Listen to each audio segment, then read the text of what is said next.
Hey, Marcus, welcome to the show. So Thank great to you. have you here. Thank you. I've been excited about this since we spoke about it. I know. And, as I said earlier, I think the first time we met was at a UCL alumni Indeed. event. Indeed. And after that, obviously, our paths haven't really crossed on work related stuff, but you do come, to the cafe and restaurant often. So Once a week. yeah.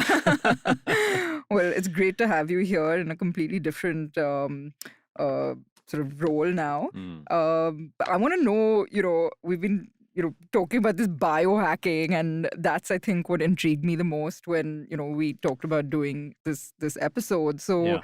what on earth is biohacking? Please break it down for someone completely ignorant like me. And yeah, tell us what this means. It sounds very scary. Sure thing. And let me start by saying that, and I've told you this before, right? That so many, as a family, so many of our happiest memories have been in your restaurants and Oh, eating your thank food. you. So I'm really excited to do this conversation. So thank you for having me on the show.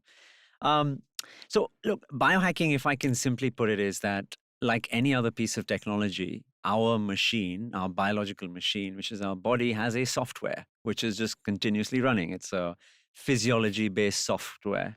And as we would want to optimize any form of technology, we can optimize our technology by hacking it, which is where this ideology around biohacking comes in. Now, it's been made popular in recent times through people talking about various supplements and different forms of exercise and different medications, et cetera, et cetera.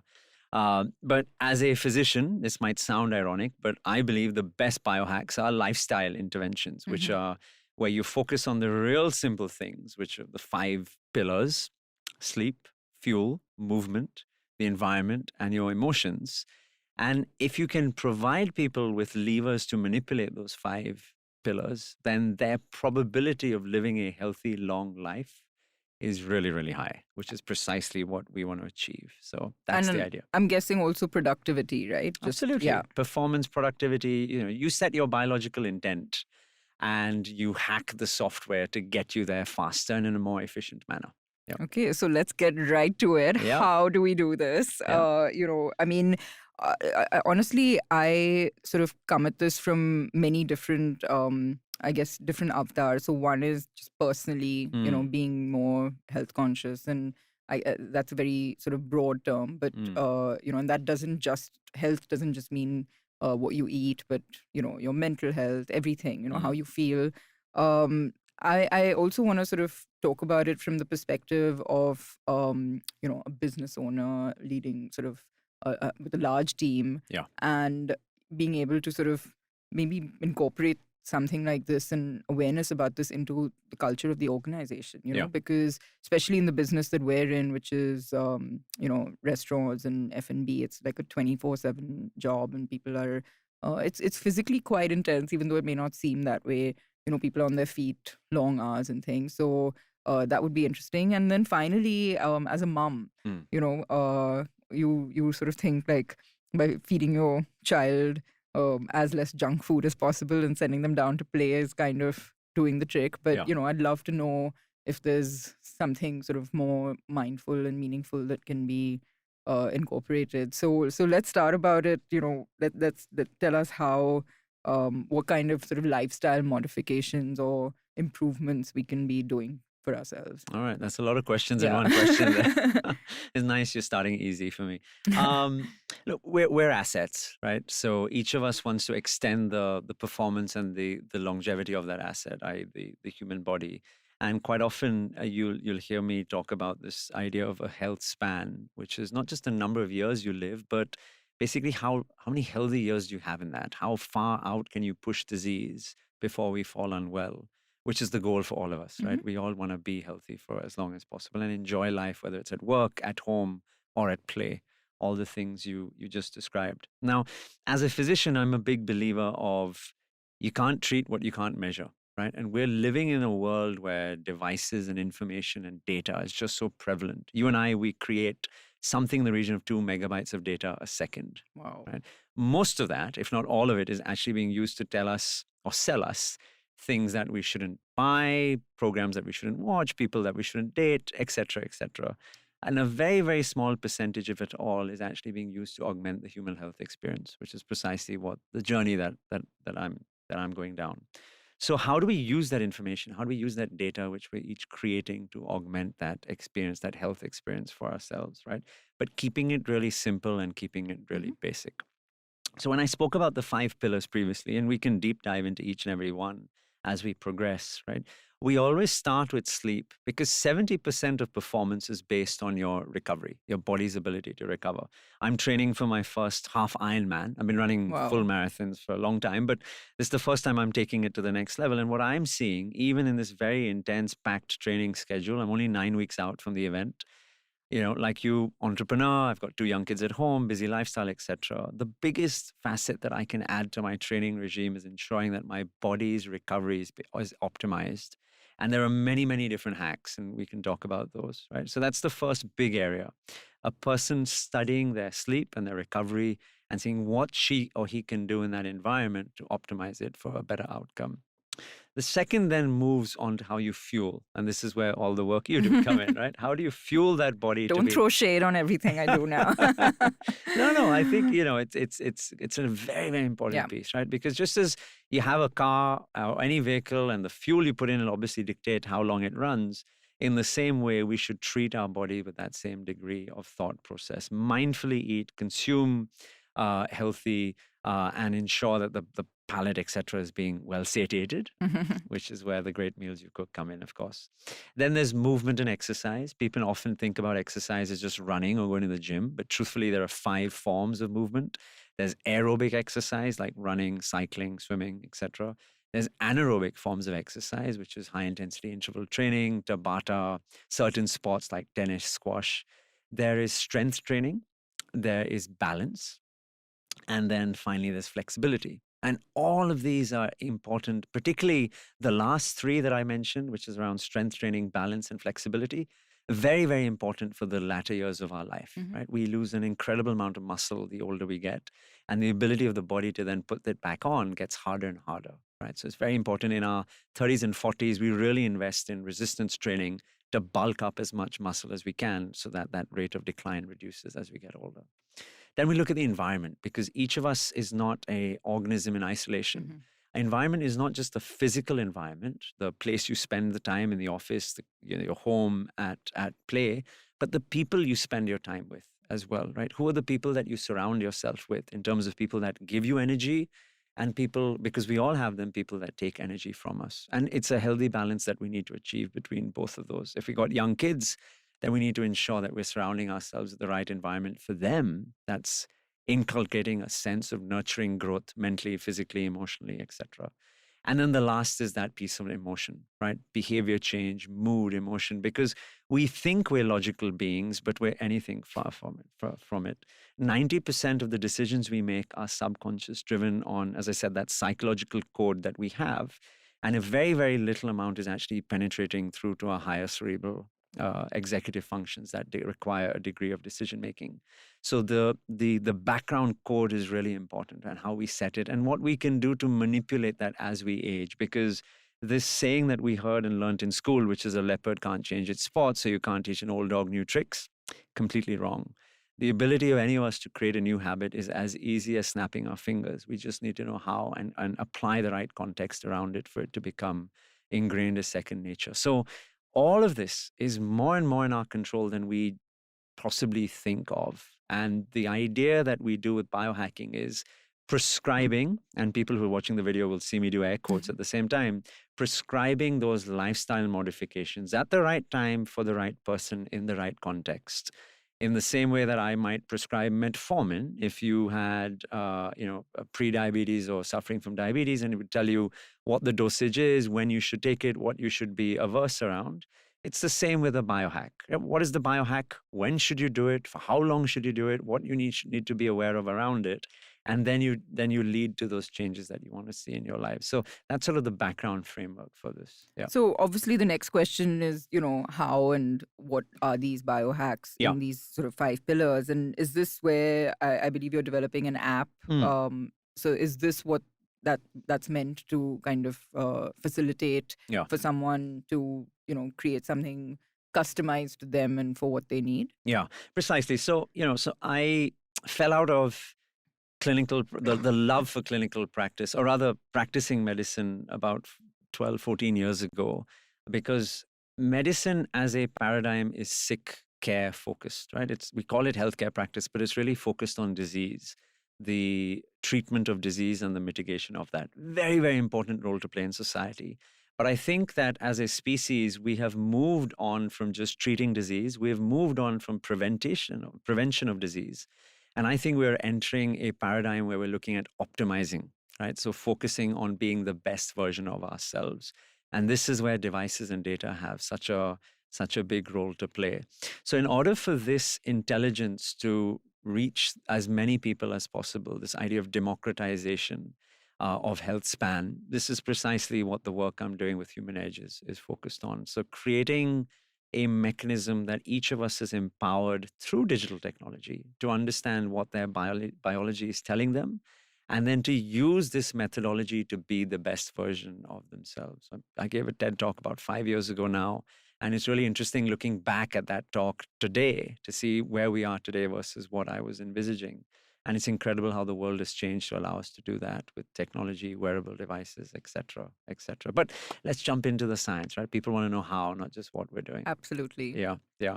So let's look at recovery. Should we start with sleep? Yeah. Right. Some really, really simple things for people who are listening in to do. So the first thing is look at your sleep as a routine. All of us get obsessed with 7 hours of sleep on the pillow, right? We forget that sleep is a journey of 3 equal parts. That's right. I said it, 3 equal parts, right? What do you do for that 120 minutes before you put your head on the pillow? The 7 hours or 8 hours when your head is on the pillow, and then what you do for that 20 to 30 minutes after you get your head off the pillow. So each of those 3 aspects are really important for you to feel well rested and energetic the next day. So as you think about your bedtime routine winding down, let's say the ideal situation is you're aiming to fall asleep by 11 p.m. So you really want to be entering into the bedroom environment by about 10:15, right? So what should that bedroom environment look, feel, sound, and be like, right? So temperature, right?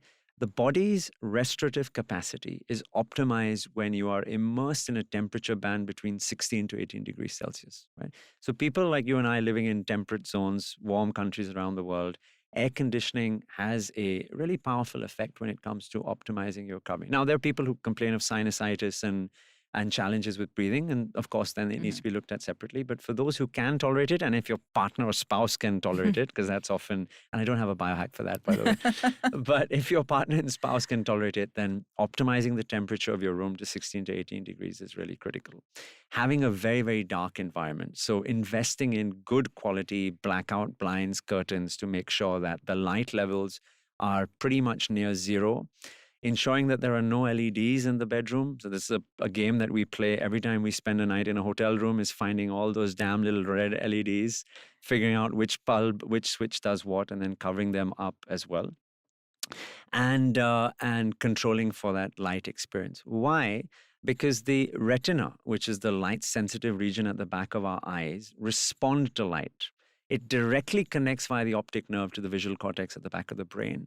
And as soon as light hits the retina, it alters the secretion of melatonin. Melatonin is the hormone responsible for putting you and I to sleep, right?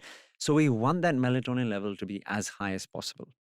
Now, our circadian rhythms, which is our body's natural evolution to light and dark based on the sun moving around, has evolved a mechanism that we respond to light, and therefore melatonin secretion goes up or goes down depending upon the ambient light levels. So now, in a world where we are immersed in light right until the second we go to bed, especially the blue light, which is being secreted off so many screens, it leads to a situation where melatonin levels is suppressed. And therefore, that normal physiological mechanism for us to fall asleep and stay asleep is being mitigated, right? So I often tell people simple things like having a separate light with a lower wattage, say 50% of what your normal wattage would be, and putting that on at about 8 to 9 p.m. Or having a dimmer switch, right? Very common in Western countries, where you can dim the light levels down, and starting at about 7:30, 8 p.m., such that that ambient light level comes down, allows for a artificial replication of the outside world, and therefore the melatonin levels to be as optimal as possible, right? So that's the second thing, light. we can do the same with sound, right? We're sitting in this incredible room, which is soundproofed.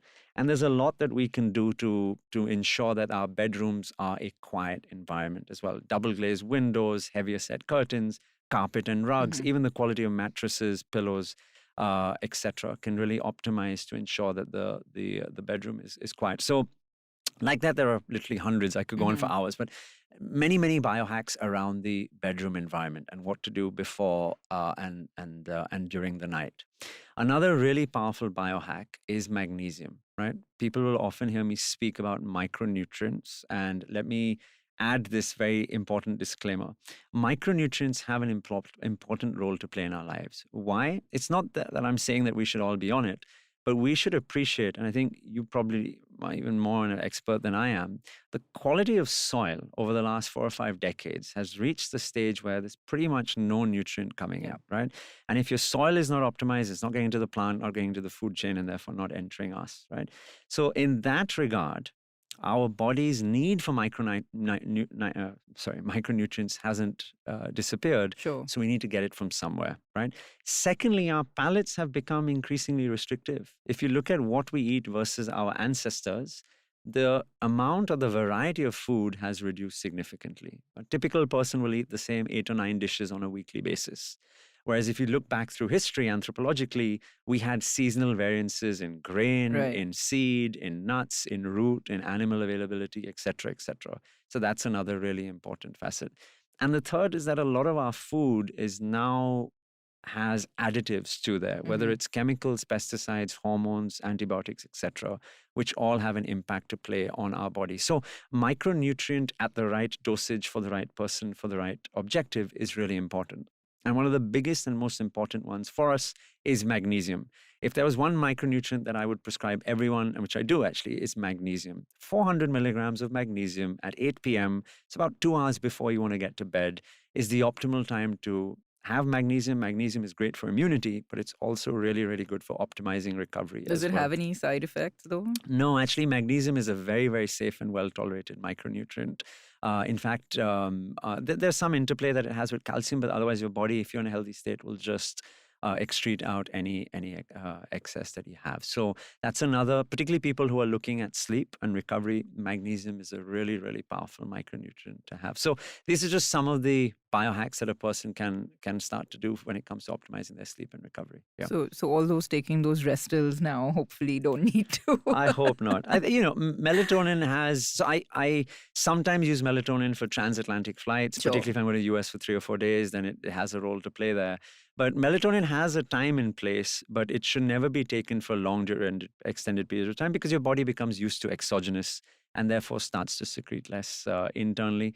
Melatonin is very useful from an immunity perspective, Mhm. right? And we saw this in COVID, where in addition to vitamin D prescriptions, a lot of endocrinologists and integrative health experts were also prescribing melatonin to people, particularly post-COVID in that long COVID syndromic period. Interesting. And it had a role to play from that perspective, but not for just regular use for sleep. Yeah. Sure.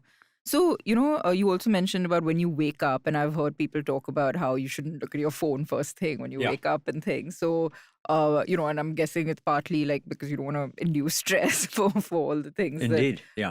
but also, maybe your eyes and just, having a bit more of a relaxed state of mind before you kind of, Yeah.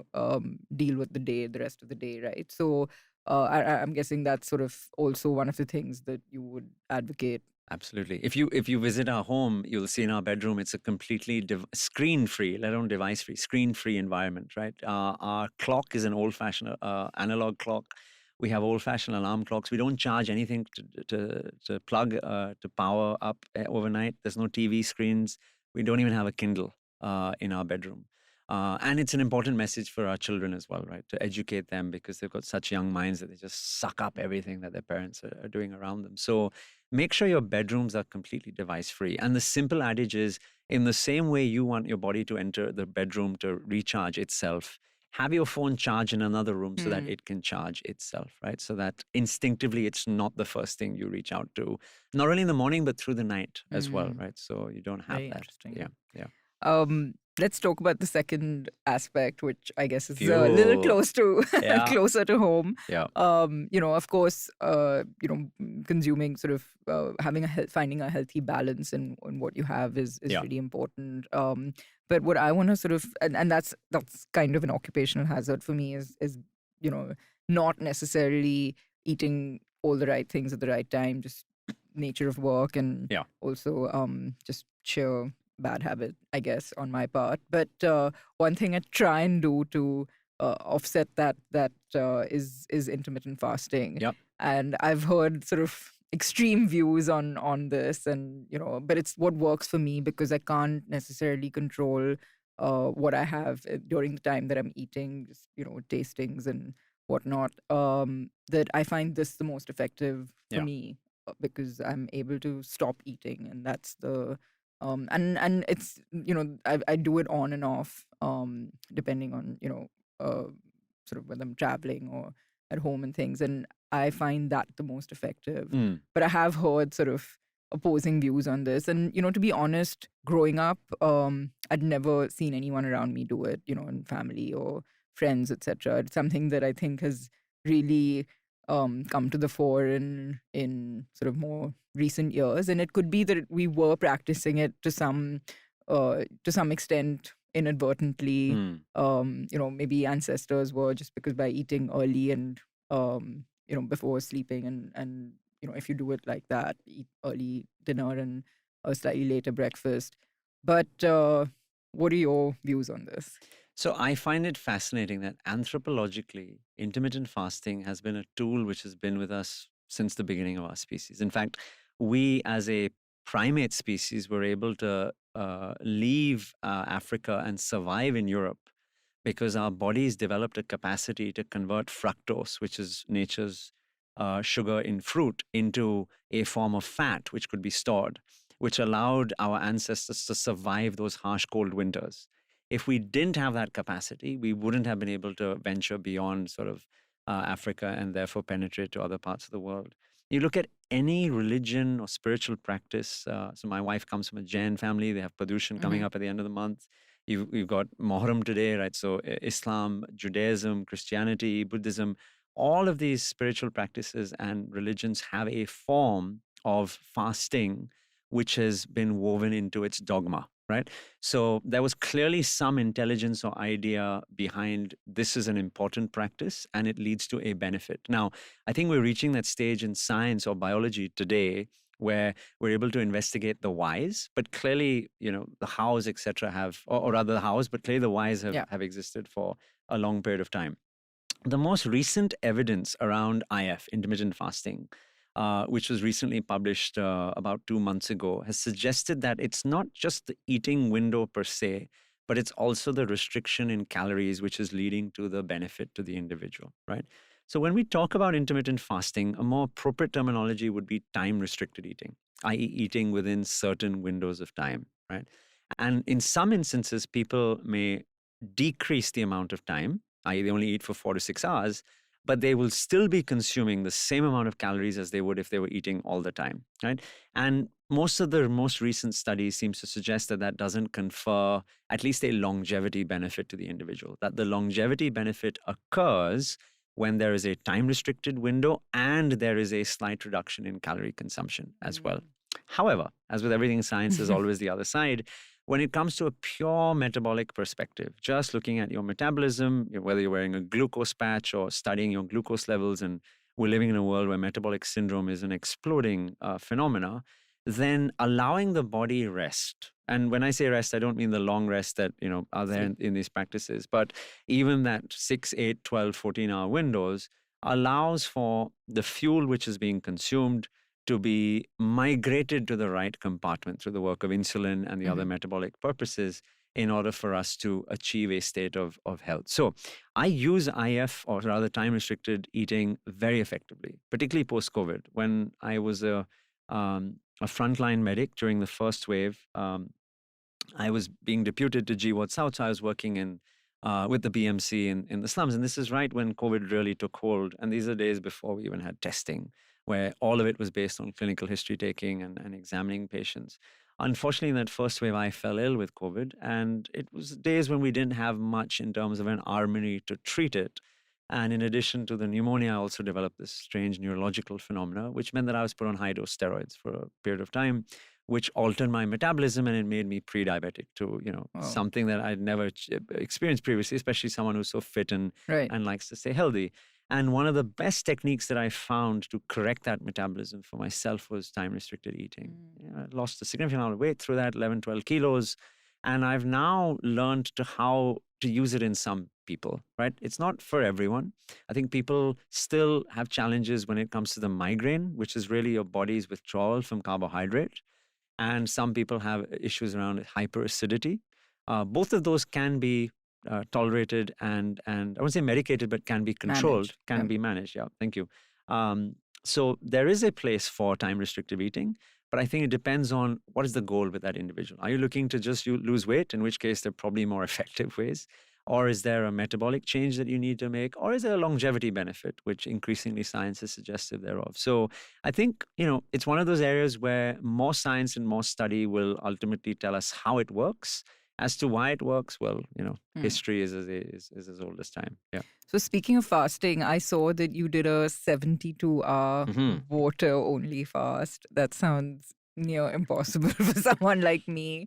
It's almost like the Vipassana of food. What was that all about? So, as my wife Ryan and I discovered the benefits of time restricted eating, we naturally wanted to see how far we could push. And being a geek at heart, I'm constantly measuring Hmm. things on myself and her. I subject her to all kinds of things, some of which she enjoys, many of which she doesn't enjoy.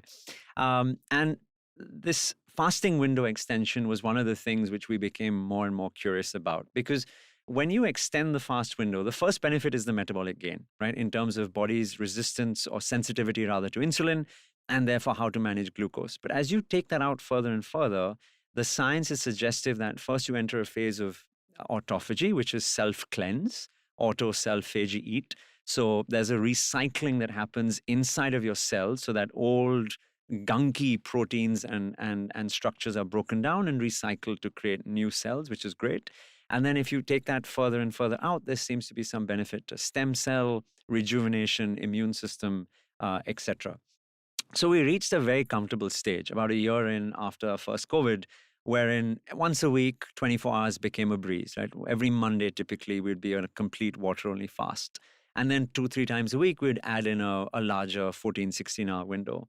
And as I said, right, my Raina, she comes from a Jain family. So What do you mean? So you would do a 24-hour and then you would also do it for yeah, like the restricted eating. exactly, Yeah. exactly. Yeah. So every Monday would be pure water, and then maybe twice a week extra I would would just be. sleep the whole day. So that's the way to get around it. Actually, it's better if you don't sleep, right? What we found is the more active you are in terms of mentally, so we pack ourselves You with wouldn't work. even realize You that. wouldn't Yeah. realize, I mean, yeah. I've seen that. And actually, the flip side of that is that sometimes you end up missing lunch or before you realize it, it's like Exactly. 4 o'clock and you haven't eaten lunch. Exactly. But I'm always told that's a bad thing and that you should kind of pace your Yeah. meals out. But yeah, sorry, go ahead. No. So that's how we started. And then, I proposed the idea to her that given that we have this family tradition of extended fasts, that should we contemplate doing a 72 hours? And we've reached the stage now. So we tried it first time. It was really tough. First time, particularly night 2, I don't know what went on. I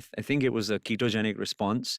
I remember closing my eyes and I had these bright lights shining behind it. It was my brain sending a message to my body saying, I need get up fuel. and go to the fridge. Yeah. Just what are you doing? Why are you trying to do this? But anyway, we got through night 2 and then it became easier day 3. And now we do it once a quarter. Once a quarter, we do a 72-hour fast. This year, and I'm not going to overcommit. Well, I will. Actually, I'll commit it. We're going to try doing 96. We're going my to go for God. 4 days at the end of the month and see how we fare on that front as well. And All I'm thinking right now is like those politicians who do this on as a strike, and that's kind of what came to mind. But sorry, I don't know why I just said that. But yeah, we'll be safe while doing all of this. Thank you. I'm guessing your body's kind of adapted to It to has. this, so it's not a complete shock. Exactly. And what I always find fascinating, because We'll wear a glucose patch while doing it. We're doing a ton of blood tests before, during, and after, and that sort of satiates the extreme nature, is just looking at the data and seeing what's going on behind the scenes. What I found most fascinating the last time we did it, because I measured our fasting insulin, my fasting insulin went from a normal level, about 9 to 10, to less than 1, which effectively meant that I gave my body almost like type 1 diabetes, because there was just no insulin in the bloodstream. And then for the next But few isn't that days, quite dangerous? it is not in a short term, because Right. by day 3, the insulin levels was back on. But what I was able to do was then we intervened and did different types of exercise, different types of fuel, i.e. different foods, etc., to see when you're in the purest form where there's practically no insulin, how does my body respond to that, right? So again, just to satiate that crazy biology monkey mind of mine. Yeah. Yeah. Well, I think I'm a long way from this, but let's move on and talk about the third pillar. Did you say movement? Movement and I was exercise. listening. Yeah. And I think the key thing for everyone out there, and again, this is something I could talk for many, many hours on, is we should all make sure we're getting regular movement through the day. If people are familiar with the Blue Zone study, which was a study commissioned by National Geographic, I think about 15 or 20 years ago, led by Dan Boitner, where they identified 5 societies around the world: Okinawa in Japan, Sardinia in Italy, La Jolla in Florida, somewhere in Costa Rica, and a 5th place, which I always forget. These are places where they had supercentenarians, so people who lived on average greater than 110 years old, right? Superb small communities, but a massive longevity gain, Wow. right? And the idea was nature versus nurture, right? If we control for their genomes, which we can study, what is going on in the environment which might be conducive to this existence. And they found that there were 9 common traits. And anyone interested can have a look at the Blue Zones. This is what it's called. And one of the traits which they found across all of them was this idea of regular movement through the day. Not exercise, not high intensity, going to the gym for 30, 60 minutes in the morning, but just making sure that through the day you were just constantly moving around. Either you were walking up and down to the market, or going up and down hills, or spending time on the farm, or managing the kids, or there was just something to get you up and about. Is this what our daily step count is all about? This is maybe? where, exactly. So the 10,000 number came from a marketing guru who conceptualized this idea. So tell me the real number, because that's what I care about. I personally feel that number is closer to 8,000, Wow. right? I personally feel it's closer to 8,000, and the 8,000 should be distributed as follows. 6,000 of that, particularly if you're wanting to lose weight or manage your visceral fat, which is the amount of fat in your organs, about 6,000, so about 1 hour of the day should come from Intense. not intense, just at a stretch. Right. As in, Hence yeah. the morning walk on Focused, a walking, fasted state is a great mechanism. And the other 2,000-3,000 should come distributed through the day, so that you're constantly moving throughout the day to get that benefit.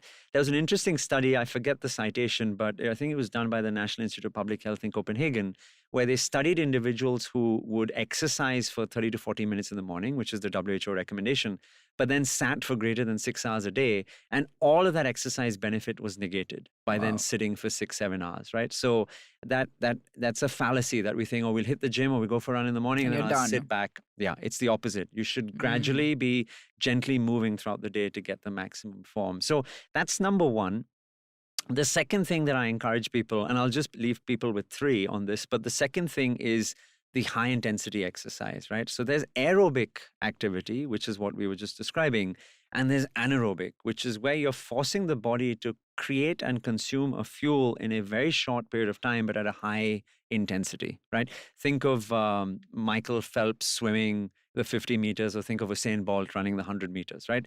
It's a very different fuel source versus Eliud Kipchoge, who's running a full marathon in a sub-2. And that fuel source is really important to keep cycling in the body. The mitochondria, the energy production cells, or organelles rather, inside of the cells, need to get used to burning that at a high intensity sometimes. So if you are doing aerobic exercise, great, but also make sure that in the week, once or twice, you are burning this lactic acid producing high intensity form of energy. Really important. And the last, which is critical to longevity, is resistance training. The average human being loses somewhere in the region of 2 to 3% of muscle after their 4th decade of life forever. So we need to ensure that we have the right bulk around our Hmm. bones, because if you fall and fracture your hip at the age of 70, you've got a greater than 50% probability of being dead within the next 12 months, right? That's how dangerous these fractures are as we get older. And there's very few ways of gaining muscle as you grow old because Mm. your hormones reduce. So any male that I see over the age of 40, I make sure they do a testosterone test in their metabolic panel, right? And we optimize for testosterone because in males, testosterone is the hormone required for Right. for generating more mass and muscle. Same with female, one would want to do a complete endocrine study of estrogen, LH, FH, all of these things, right? So make sure twice a week you're spending 30 minutes in the gym doing resistance forms of exercise, because in the long run, it is this form which will keep you healthy and alive for as long as possible. Yeah. Very interesting. And you're absolutely right that everyone jokes about that time you turn 40, and I was like, what? There's no difference. I'm fine. And then sure enough, a few months later, and Yeah. since then, basically, I've definitely felt my metabolism sort of slow down, and the Mm. same, the things that I would do and lose weight so quickly, take twice as long. And Yeah. so, this is very interesting to know. And you hear so many sort of conflicting things, like people say you shouldn't do weights, and it's not, you should use your natural sort of resistance to build muscle and things like that. But I think the main point is to understand why it's so important Yeah. to build muscle mass, and that's really interesting for me. Mm. um the fourth one, which is The environment. environment, Yes. absolutely. So it's as I said, right? We are not organisms in isolation. We exist as a spectrum connected with everyone and everything around us, whether it's technology, as we've spoken about with sleep, whether it's the quality of air, the quality of water, the quality of light, etc., that we expose ourselves to. So one can appreciate why having a comfortable, nice surrounding is really important for us, whether we want to thrive at work or at home or at play. But I think if you take that further, then it's also the quality of relationships. And again, going back to the Blue Zone study, when they looked at particularly the Okinawans in Japan, they found this idea concept of the Maui, or Moai rather, which is 5 people that formed this tribe around the individual. And we often hear this, right? You are the sum of the 5 people you spend the most time with, etc. And all of us have got people who are energy drainers, or people who invest energy and you feel just more energetic after that. So I think it's really important that we all take an account of not only where we spend time, but with whom we spend time, and how that needs to change, evolve, and adapt to the situations that we're in.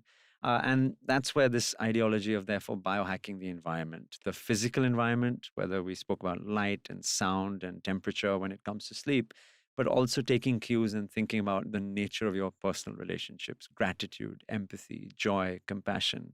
All of these things are hugely important because we are human beings. We're not just cells, but we have a being comprised within that. Yeah. How do you think, I mean, just to pause and sort of apply this in a context that I find myself in, or situation, which is being a team leader at Yeah. work, right? Yeah. So how do you feel, and you're surrounded, I mean, we have 200 employees, and or team members rather, and we're not all, I mean, I'm not around 200 people all the time, but work is such where there are situations that, as they say, make your blood boil and Mm. whatnot. And we're in a very people driven business, just in terms of hospitality and being around guests, diners, etc. How, I mean, of course, the people that you choose to be around is one thing, but how do you kind of handle the stresses that life throw at you Yeah. on a day-to-day basis? Or are there any sort of tools that you can use to manage this better? Yeah. So each of us, our stress response is driven by the sympathetic arm of our nervous system, which is fight or flight, critical to our survival. If we didn't have it, we would never have escaped the saber-toothed tiger. We would never have climbed the tree for the sweeter mango. We'd never have got that mate, which we were fighting against that other alpha male in our group for. The yin-yang balance in our body is the parasympathetic nervous system, which is sort of to rest and digest. right? The system. And the main nerve in that mechanism is the vagus nerve. It's cranial nerve 10. It innervates the heart, the lungs, the gut, practically every major system. And what's really interesting about the vagal nerve is that it's overridden through breathing exercises, right? This is where meditation, I'm Which is where guessing, comes meditation in. comes in. So there's a fantastic technique which I use very often on myself as well, called box breathing, which is this idea of breathing in a box. So everyone listening can do this with me, as with us both now, where you sit with a straight back, right? Preferably eyes closed, but not necessarily. Hands are placed on your lap.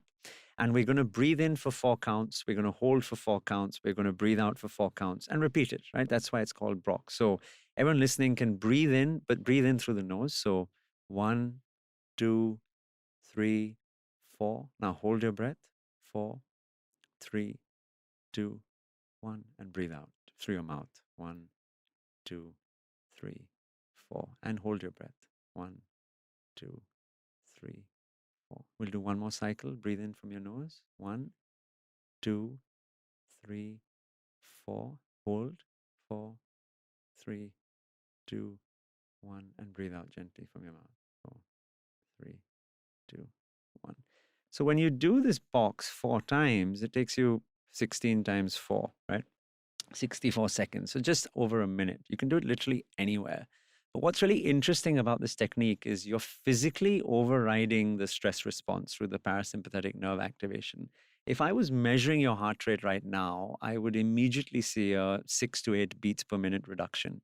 Your systolic blood pressure would have fallen by about 10 points of mercury. Your heart rate variability, which is the time between successive beats, which is basically how stressed you are, would have increased, which is a good thing, etc. So this technique of box breathing is a fantastic, quick biohack that anyone can do, particularly if you're just in that stress response. And we as human beings have this awful thing of reacting rather than responding.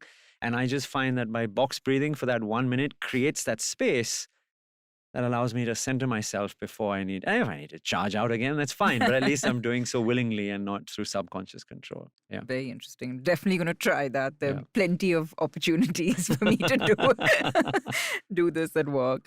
The last one. Emotions. Yeah.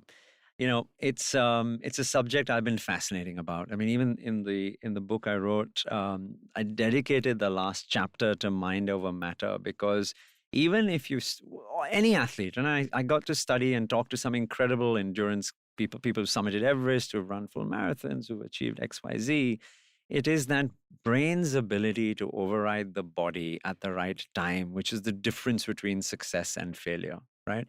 And the more we can learn to train our brain for that mindset, whether you're an entrepreneur, whether you're a chef, whether you're a technologist, whether you're a parent, the more you can train your brain to understand how to leverage its power over the body, which is, as I said, is a subconscious operating system, which is nature has given to us, the higher the likelihood of success. And this, I believe, is where this mood and emotion particularly has such a big role to play in our day-to-day lives. Yeah.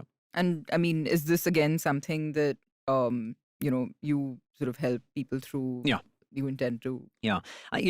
Irrespective of whether you're training for endurance, whether you're training for high intensity performance, and that could be a work environment as well.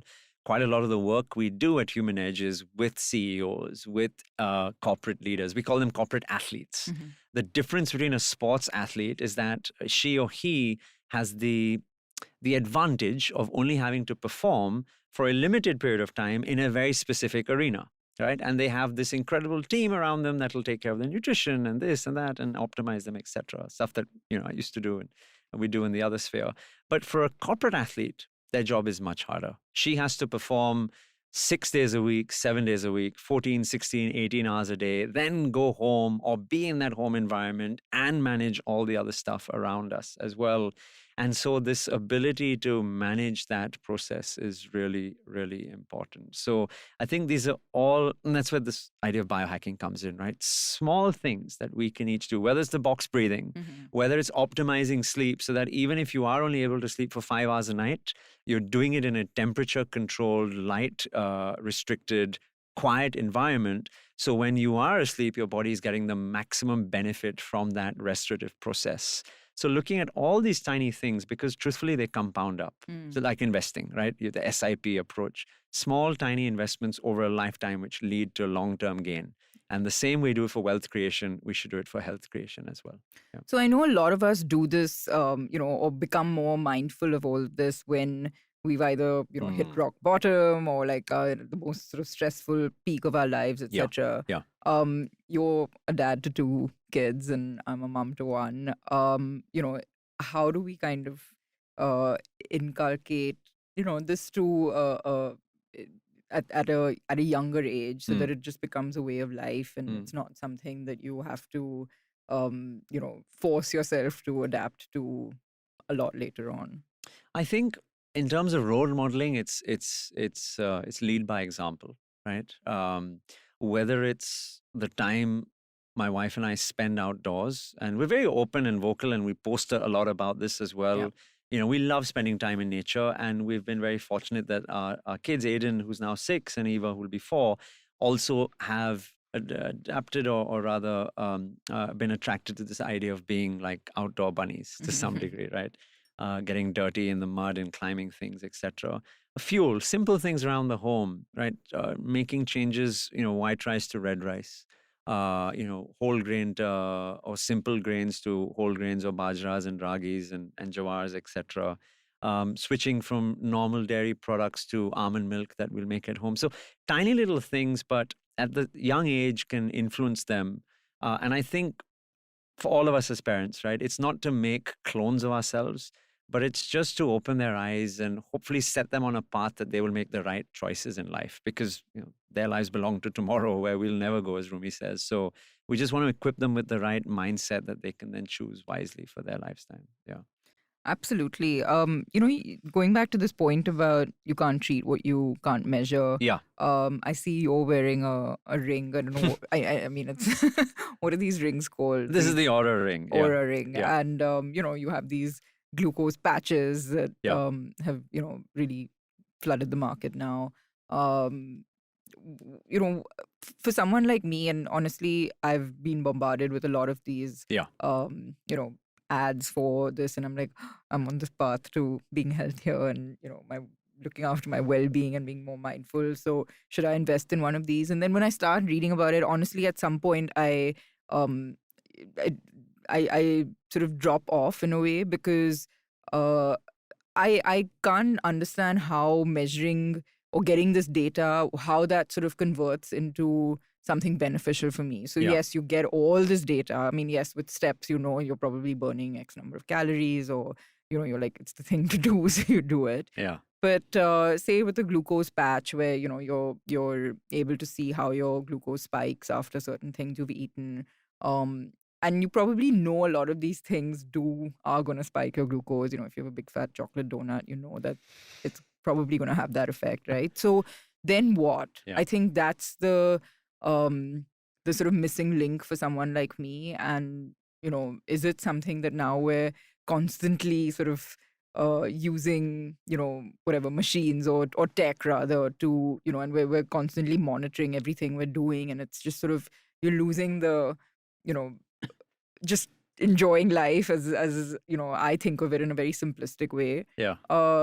I think that's where sometimes I hold back from devices, if that's the right word, like these. So what's your take on this? I mean, I know that health tech is the future, but how do you kind of convince someone like me who may be a little resistant to adopting all of this into my day-to-day life? Well, I definitely won't wear the patch when I'm at Mag Street Cafe at the bakery on a Sunday morning, for sure. But no, I think there's some interesting shifts that are happening. One is, if you look at the current devices, it's a little like the 7 men, feeling the elephant, right? Each of them has a very unidimensional point of view around a very complicated, holistic organism, which, if interpreted in silo, can quite often lead to erroneous, in some cases, dangerous Exactly. situations, right? So that's where we are today. Where will we be in 10 years' time? I think we will undeniably be in a world where the interpretation is happening at a level of intelligence that we don't need to be concerned about. And rather, the interventions are then being suggested to us to either make them or automated in our day-to-day lives. And I described this in that TED Talk where I spoke about our CPUs, culinary planning units, being pre-programmed by that health concierge, that data cloud, to prescribe what we can eat, how much we can eat, and the taste will be there, of course. It'll all be curated by the table or Mag Street or something like this, right? So I think where we're going directionally is a very, very interesting world. And that's certainly the space that I increasingly want to be able to shape, because I believe there's a great advantage to our species if we can make these small lifestyle interventions. When people are empowered with information, the right information at the right time, it leads to that behavior change. And that can potentially become sustainable. In other instances, you might be sowing the seed of knowledge, which a few years later may play out, right? So the instance or the circumstance may change, but I think that if we can empower people, right, with good quality information which makes sense, then it can lead to some long-term benefits and gains. So whether it's the patch, whether it's the Aura Ring, whether it's the Fitbit device, etc., if you're wearing it to understand your body, that's great. I think, very quickly, probably in the next 24 to 36 months, we will be in this existence where those data streams are beginning to talk with each other.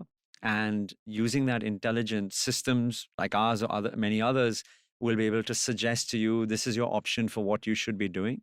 And then probably 7 to 8 years from there on, it may become automated or pre-programmed to some degree as well. So it's exciting, right? To have all of this. No, I mean, it is very interesting. And Yeah. I guess at some point, the idea of too much information won't be a thing. So, we're moving in that direction, I think, in a wide range of industries. And, health tech is obviously a big part of that. How do you manage your day-to-day lives? Because I mean, my grandfather was a restaurateur in England, and I have very, very young memories of seeing the kitchen environment and how stressful it was. And for you to manage so many successful brands at the same time and have a child and have, an active personal life, et cetera, et cetera. How do you biohack your day?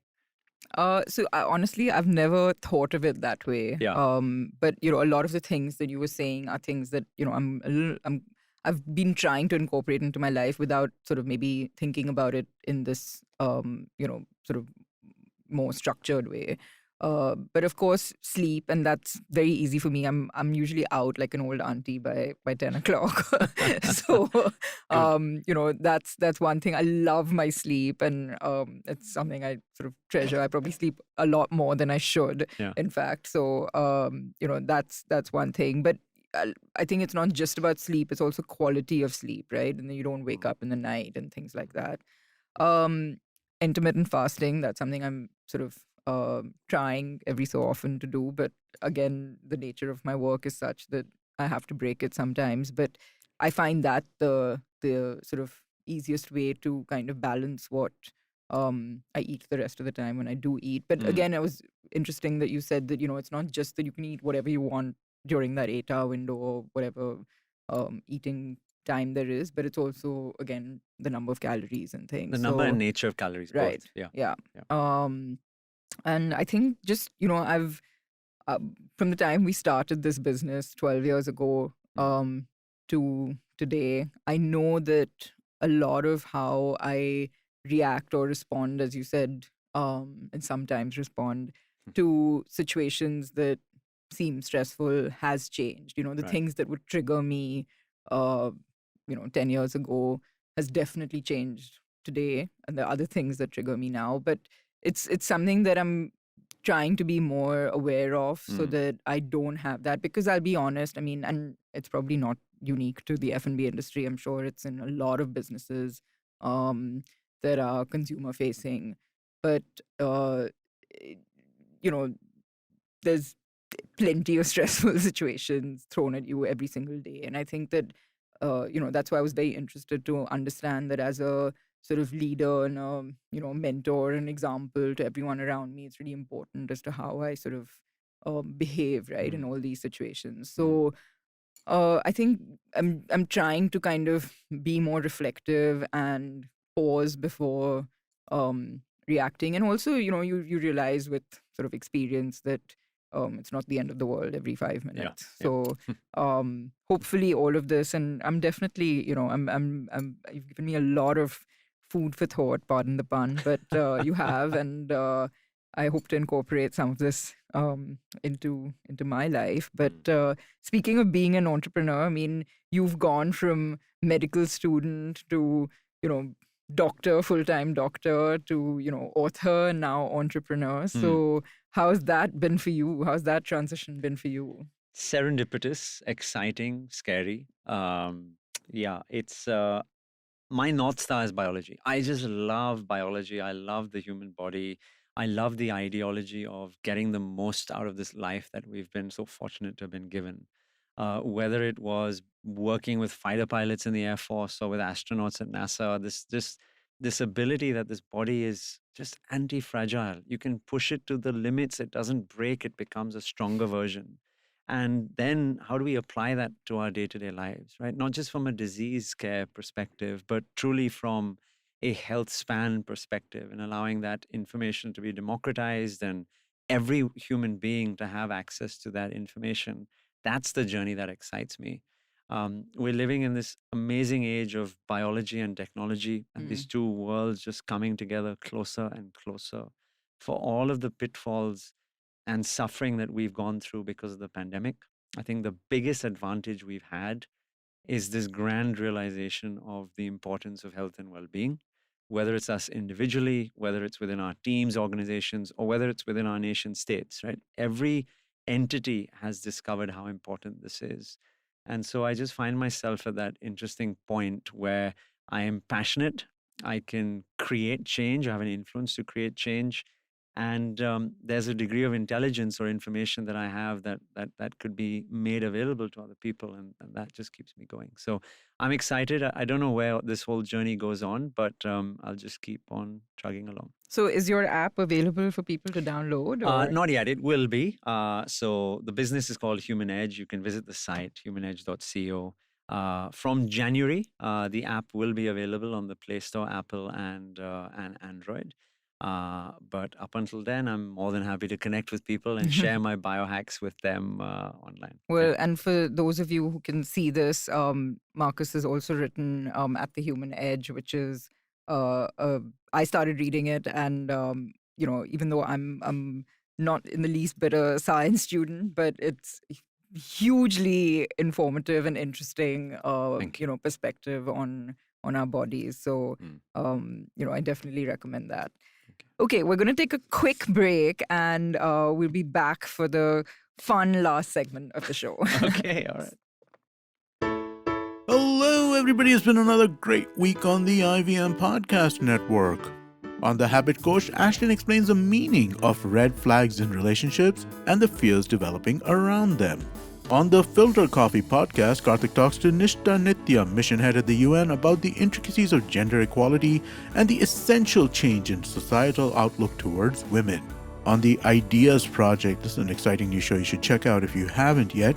Anupam interacts with Swarup Mohanty, who is the CEO at Mirai Assets, and Deepak Shenoy, who is the CEO of Capital Mind. They discuss the ongoing savings disruptions in the Indian markets. On Cock and Bull, Cyrus, Kajol, Vineet, and Shreyas discuss their Independence Day celebrations. I dropped into this episode for a short time as well. And on All Things Policy, the Takshashila folk discuss the twists and turns in Delhi's excise policy. Once again, I'd like to remind you all, please do check out our merch. It's available on IVM Podcast website. Go click the shop tab and you'll be able to see our first collections of t-shirts. Do follow us on social media. We're IVM Podcast on Twitter, Facebook, Instagram, and LinkedIn. Remember, we got a bunch of YouTube channels as well, and if you want to check that out, go to our website, ivmpodcast.com/YouTube. We have a list of all those channels. And remember, do tell a friend if you're enjoying this show or any of our other shows for that matter. Word of mouth is one of the most important and best ways for us to get the word out about this podcast. Also, it's a way for you to have discussions about a podcast with your friends. And finally, we'd like to thank our sponsors this week, Boat Lifestyle, Checkpoint Software, Small Case, and Intel vPro. Thank you so much for making this possible. So welcome back, and Marcus, this is what we call our rapid fire round, where it's all fun, no work, so all play. And these are just random questions. So Just fire away the first thing that comes to your mind. All right. I haven't cheated. I don't know what you're asking. What's your go-to comfort food? An oats chiller with eggs. Oh my God, you're way too healthy for I me. love it. We make it at home, and there's a incredible coconut chutney and tomato chutney type of salsa on there. Yeah, it's incredible. I discovered it during COVID, just started experimenting in the kitchen, and then now it's just my go-to. Staple. Yeah. Nice. A great book you've read in the recent past, or a podcast you've heard, whatever. So I'm a massive fan of Peter Attia's work. Anyone who's interested in this subject, who's been listening to us and interested in knowing more about longevity, Peter's podcast called The Drive is a great resource on performance and longevity. So I just love listening to that every week. Yeah. Interesting. Hmm. What's the best investment you've made in your journey so far? In my health, without a doubt. At an early age, discovering that it's important to look after this machine. And yeah. Great. Mm. Who've been your role models or mentors along the way? So mentors, I keep having new mentors that come for different phases of life, right? And I think that's important for all of us. And equally, I've always tried to be a mentor to someone as well as being mentored by someone, because you learn a lot in that mentoring process. Cliched as it is, I have learned so much from Rhino. Just the wisdom, the strength of being a mom and a working professional.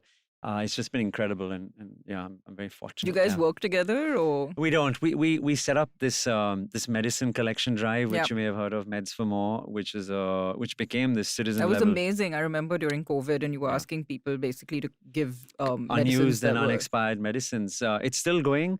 We've collected over 1.5 tons of medicines. We've helped over 100,000 patients across the country. 12 cities it went live, and it continues to make impact, and all without. So how do people get medicine? Visit the website, okay. www.medsformore.org, or on Instagram. It's very simple. You can just send your meds in, and then the NGOs collect them, distribute them, check them, etc. And we did all of this without raising a single rupee of financial contribution. So we're very grateful to have been there to do this. Yeah. Great. What's your definition of success? Getting time to spend playing with my kids at home. So I've been working from home now for 6-7 years. And I think it's incredible that in between, now they go to school, which is we hated it when there was no school, but now I miss them dearly because they get shipped I was off. very happy. I didn't know who was happy on our first day of school. First day. Now it's lonely. I don't know what to do at home for so many hours. But having the opportunity to have a nap with my little girl in the middle of the afternoon, that's success. Why else are we doing everything we do? I agree. Yeah. And finally, your message to startup entrepreneurs. It's a tough journey. Just I don't know. I won't pretend to be an expert because I'm just starting my journey. So I'm just excited by seeing where it takes me. Yeah. Amazing. Well, listen, I wish you all the very best, not just on your entrepreneurial journey, but also on your Ironman that's coming up. Half Ironman. Okay, look, dude, anything, like even 10% is better than anything I'm capable of doing. So, thank you. Really good luck and break a leg, as they say. But thank you for making the time to be on the show today. My pleasure. Thanks so much, Gauri, for having me. Thank you.